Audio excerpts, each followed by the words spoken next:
If you've been gardening this spring like I have, you've probably installed quite a few new plants into your landscape. While we're trying to establish new plants, they need quite a bit of water, and watering can be time consuming.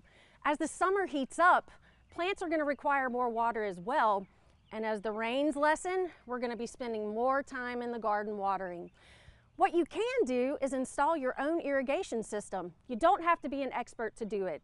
You can get kits that include everything in it, including the tubing that you use to deliver the water to your bed. All you need is your spigot.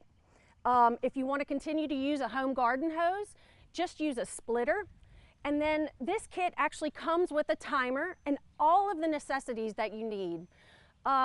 Be sure to measure from your spigot all the way throughout the garden. Give yourself about 10% extra tubing because you're going to have to cap it off on the end just for air. Make sure that you have enough. If you want everything when it's laid out and you have your tubing all ready to go, we just install it here.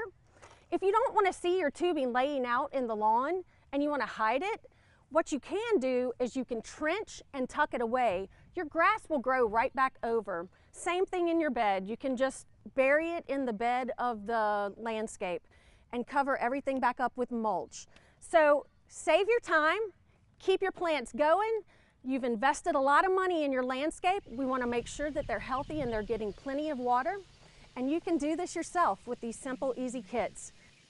For Get It Growing, this is Heather Kirk-Ballard with the LSU AgCenter.